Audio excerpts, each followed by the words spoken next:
জানাবো এখনকার বিশেষ বিশেষ সংবাদ আর প্রতিদিনের বাছাই করা খবরগুলো পেতে চ্যানেলটি সাবস্ক্রাইব করুন। শুরুতেই হেডলাইন্স। নীতিশ আবার বিজেপির হাত ধরলে কতটা ক্ষতি হবে ইন্ডিয়ার, কি উত্তর দিলেন বাংলার মুখ্যমন্ত্রী মমতা বন্দ্যোপাধ্যায়। গতকাল রেড রোডে পালিত হলো প্রজাতন্ত্র দিবস। সম্প্রীতি একতা বার্তা মমতার। অধীর চৌধুরীর মুখে বিজেপির ভাষা, বেনজির আক্রমণ কুণালের। আর 7 দিন দেখা হবে বকেয়া আদায়, কেন্দ্রকে হুঁশিয়ারি মুখ্যমন্ত্রীর। 30 জানুয়ারি ধামাকা প্ল্যান, কলকাতা সহ গোটা রাজ্য তোলপাড়। লোকসভার আগে তৃণমূলের ব্লুপ্রিন্ট। বাঁচার অধিকার কেড়ে নেওয়াটা রামরাজ্য হতে পারে না, রাজ্যপালকে কটাক্ষ ফিরহাদের। অধীর চৌধুরীকে এবার নিশানা করলেন তৃণমূলের কুণাল ঘোষ। সম্প্রতি অধীর চৌধুরী একাধিক ইস্যুতে রাজ্যের শাসক দল তৃণমূলকে কটাক্ষ করেছিলেন। এবার অধীরকে নিশানা করে তোপ দাগলেন কুণাল ঘোষ। অধীর চৌধুরীকে নিশানা করে কুণাল ঘোষ বলেন, বিজেপির দালালের মতো কথা বলছেন। পুলিশের পরীক্ষা আছে, প্রশাসন তাই অনুমতি দেয়নি। আর তিনি যখন বিজেপির ভাষায় আক্রমণ করেন তখন তার মনে পড়ে না তারা ইন্ডিয়ার শরিক। অধীর চৌধুরীর মুখে বিজেপির ভাষা। আসলে অধীর চৌধুরী শস্যের মধ্যে ভূত, বিজেপির এজেন্ট হিসাবে কাজ করছেন। তৃণমূল কংগ্রেস কলকাতায় এক বিরাট প্রতিবাদ কর্মসূচি সহ 34টি চলপাল্টাই সভা অনুষ্ঠিত করছে। আগামী 30 তারিখ এই কর্মসূচি হবে। কেন এই কর্মসূচি? তৃণমূল কংগ্রেসের মহিলা শাখার সভানেত্রী চন্দ্রিমা ভট্টাচার্য জানিয়েছেন, মুখ্যমন্ত্রী সম্পর্কে অমিত মালব্যের অশালীন মন্তব্য আইটি সেল ধর্ষকদের নিয়োগ করছে। বিলকিস বানো ইস্যু, বিজেপির নারী বিরোধী আচরণ প্রতিবাদ করে এই কর্মসূচি হবে। সর্বভারতীয় তৃণমূল কংগ্রেসের মহিলা শাখার পক্ষ থেকে ঘোষণা করা হয়, আগামী 30শে জানুয়ারি রাজ্যের সবকটি সাংগঠনিক জেলায় মোট 34টি সভার আয়োজন করা হবে। মহাত্মা গান্ধীর মৃত্যুবার্ষিকী স্মরণ করে এই কর্মসূচি পালিত হবে। এই আয়োজনের মাধ্যমে বিজেপি নেতৃত্বাধীন কেন্দ্রীয় সরকারের নারী বিদ্বেষী অবস্থানের প্রতিবাদ জানানো হবে। 75তম প্রজাতন্ত্র দিবসের অনুষ্ঠানে কলকাতার রেড রোড থেকে উঠে এলো সম্প্রীতির বার্তা। দেখা গেল একতাই সম্প্রীতির ট্যাবলো, যা নিয়ে ইতিমধ্যেই জল্পনা শুরু হয়েছে রাজ্যের ওয়াকিবহল মহলে। 22শে জানুয়ারি অযোধ্যায় রাম মন্দির উদ্বোধনের দিনই কলকাতায় সংহতি যাত্রা করেছিলেন মুখ্যমন্ত্রী মমতা বন্দ্যোপাধ্যায়। সাধারণতন্ত্র দিবসের কুচকাওয়াজেও যেন সেই বার্তা আরও একবার দিতে চাইলেন তৃণমূল সুপ্রিমো। একটি ট্যাবলোতে বড় অক্ষরে লেখা, ধর্মচার উৎসব সবার। ট্যাবলোর ছবিতে ছিল দক্ষিণেশ্বরের মন্দির, নাখোদা মসজিদ ও গির্জার ছবি। আঁকা ছিল একটি গাছের অবয়ব, যার নিচে লেখা একতা বৃক্ষ। ট্যাবলোতে ব্যবহার করা হয়েছিল বিভিন্ন ধর্মের শিশুদের মুখ। মুখ্যমন্ত্রীর উত্তরবঙ্গ সফর শুরু হচ্ছে 29শে জানুয়ারি। কোচবিহার, শিলিগুড়ি, রায়গঞ্জ সফর শেষ করে তিনি 30 তারিখ এসে পৌঁছবেন বালুরঘাটে। সড়কপথে রায়গঞ্জ থেকে বালুরঘাটে আসবেন মুখ্যমন্ত্রী। ওই দিনই বিকেলে সরকারি প্রকল্পের সুবিধা প্রাপকদের হাতে বিভিন্ন প্রকল্পের সুবিধা তুলে দেবেন তিনি। এছাড়াও রাত্রিবাস করার কথা রয়েছে বালুরঘাটে। মুখ্যমন্ত্রী সফরের সরকারি চিঠি হাতে পেতে বালুরঘাট শহর জুড়ে ব্যস্ততা শুরু হয়েছে প্রশাসনিক মহলে। সাজিয়ে তোলা হচ্ছে সার্কিট হাউস সংলগ্ন এলাকা। দীর্ঘ প্রায় 12 বছর পর জেলা সদর বালুরঘাটে প্রশাসনিক সভা করতে আসছেন মুখ্যমন্ত্রী। এর মাঝে অবশ্য একাধিকবার রাজনৈতিক সভা করেছেন। গঙ্গারামপুর ও বুনিয়াদপুরে প্রশাসনিক সভাও করে গিয়েছেন। কিন্তু জেলা সদর বালুরঘাটে প্রশাসনিক সভা করতে আসছেন প্রায় 1 যুগ বাদে। প্রস্তাবিত এই সভাকে ঘিরেই সাজো সাজো রব সর্বত্র। আসন্ন লোকসভা ভোটে কংগ্রেসের সঙ্গে আসন ভাগাভাগি নিয়ে নিজেদের অবস্থান স্পষ্ট করে দিয়েছে তৃণমূল কংগ্রেস।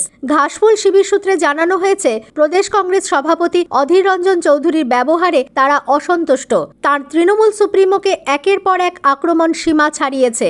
বারবারই পুরনো কবর খুঁড়ছেন অধীর। ফলে কংগ্রেসের সঙ্গে তৃণমূল আসন সমঝোতায় যে রাজি নয় তা এক প্রকার স্পষ্ট করে দিয়েছে এ রাজ্যের শাসক দল। এই পরিস্থিতিতে নাকি বৃহস্পতিবার তৃণমূল নেত্রী মমতা বন্দ্যোপাধ্যায়কে ফোন করেন কংগ্রেস সভাপতি মল্লিকার্জুন খাড়গে।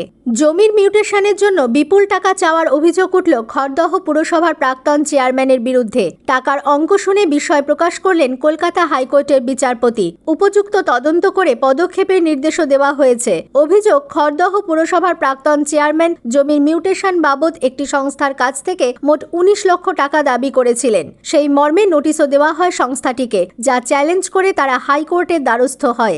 জেলা প্রশাসনের উদ্যোগে উত্তর দিনাজপুর জেলার রায়গঞ্জ স্টেডিয়ামে উদযাপিত হয়েছে 75তম প্রজাতন্ত্র দিবস।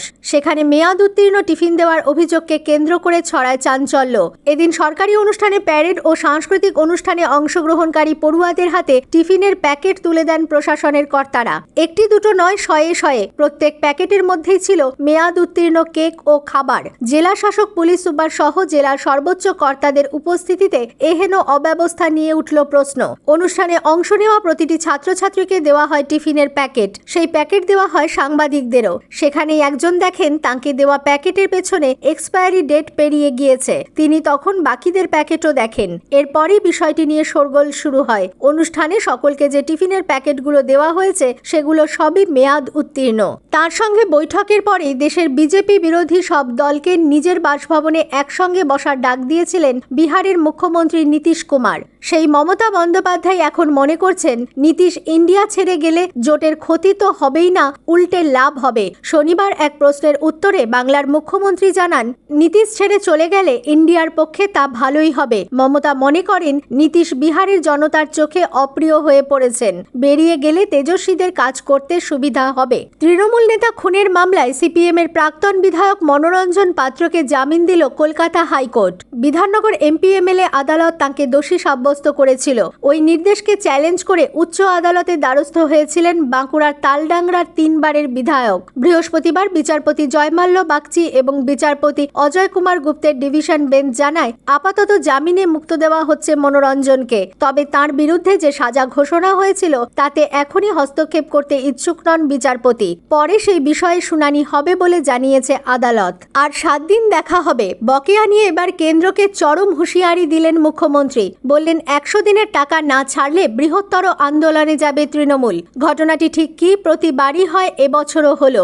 রাজভবনে চা চক্রের বিশিষ্ট ব্যক্তিদের প্রজাতন্ত্র দিবসের শুভেচ্ছা জানান রাজ্যপাল সিভি আনন্দ বোস ও মুখ্যমন্ত্রী মমতা বন্দ্যোপাধ্যায়। সঙ্গে ছিলেন মুখ্য সচিব, স্বরাষ্ট্র সচিব সহ রাজ্য প্রশাসনের পদস্থ আধিকারিকরাও। সেই অনুষ্ঠানে মুখ্যমন্ত্রী বলেন, আর 7 দিন দেখা হবে। কেন্দ্র রাজ্য সচিব পর্যায়ের বৈঠক হয়ে গিয়েছে। তার মধ্যে 100 দিনের টাকা না ছাড়লে বৃহত্তর আন্দোলনে নামবে তৃণমূল। বিরোধী জোট ইন্ডিয়া থেকে আবার এনডিএতে। সূত্রের খবর, বিরোধী জোট ছেড়ে আবার শাসক জোটে যেতে পারেন নীতিশ কুমার। বিহারে বিজেপির সঙ্গে সরকার গড়তে পারেন নীতিশ। নতুন সরকার গঠিত হলে তার মুখ্যমন্ত্রী হবেন নীতিশ। নতুন সরকার গঠিত হলে সেখানে উপমুখ্যমন্ত্রী হবেন বিজেপির। সেই ইস্যুতে যখন জল্পনা তুঙ্গে, ঠিক তখনই বিরোধী জোট আইএনডিআইকে খোঁচা দিলেন রাজ্য বিজেপির সভাপতি সুকান্ত মজুমদার। নীতিশ কুমারের এনডিএতে যোগ দেওয়ার প্রসঙ্গে এদিন সুকান্ত মজুমদার বলেন, ইন্ডিয়া জোট হলো কল্পনা প্রসূত বাদ্যযন্ত্র, সে কারণেই বেসুরো হচ্ছে। সূত্রের খবর, ফের উপমুখ্যমন্ত্রী হতে পারেন সুশীল মোদী। বিহারে নতুন সরকার নিয়ে ফর্মুলা চূড়ান্ত। গতবার বিজেপির যে নেতারা মন্ত্রী হয়েছিলেন, এবারও তাঁরাই মন্ত্রী হতে পারেন। বিজেপি নেতৃত্বের সঙ্গে সরাসরি কথা নীতিশ কুমারের। কলকাতা পুরসভায় প্রজাতন্ত্র দিবসের জাতীয় পতাকা উত্তোলন করেন মেয়র ফিরহাদ হাকিম।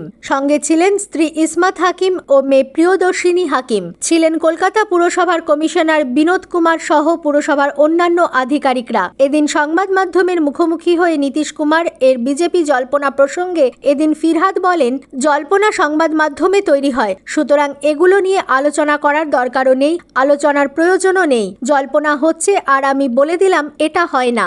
গত 26শে ডিসেম্বর বিজেপির সর্বভারতীয় সভাপতি জেপি নাড্ডা এবং কেন্দ্রীয় স্বরাষ্ট্রমন্ত্রী অমিত শাহ যখন কলকাতায়, তার ঠিক আগে ফেসবুক লাইভ করে সংবাদ মাধ্যমে দলের বিরুদ্ধে একের পর এক মন্তব্য করেছিলেন অনুপম হাজরা। তারপরেই বিজেপির কেন্দ্রীয় সম্পাদকের পদ খোয়ান তিনি। রবিবার আবার 2 দিনের সফরে বাংলায় আসছেন কেন্দ্রীয় স্বরাষ্ট্রমন্ত্রী শাহ। তার ঠিক আবহে অনুপম ঘোষণা করে দিলেন 2024 সালে লোকসভা ভোটে তিনি বোলপুর কেন্দ্র থেকে লড়বেন। সেই সঙ্গে বিজেপি নেতার ইঙ্গিতবাহী মন্তব্য, লড়াই করতে গেলে দলের প্রয়োজন হয় না, মানুষ চাইছে তাই লড়ব। তিনি তৃণমূলে ফিরবেন কি না এ নিয়ে জল্পনার মধ্যে কাজল শেখেরও সুনাম করতে শোনা যায় অনুপমকে। জোট বদলে ফের বিহারের মুখ্যমন্ত্রী হতে চলেছেন নীতিশ কুমার। ইতিমধ্যেই বিহারের রাজনীতিতে শুরু হয়েছে জল্পনা জেডিইউ প্রধান নীতিশ এনডিএ নেতা হিসেবে আগামী 28 জানুয়ারি রবিবার মুখ্যমন্ত্রী পদে শপথ নিতে পারেন। উপমুখ্যমন্ত্রী পদে শপথ নেওয়ার কথা রয়েছে বিজেপি বিধায়ক সুশীল মোদীর। স্থানীয় সংবাদ শেষ হলো।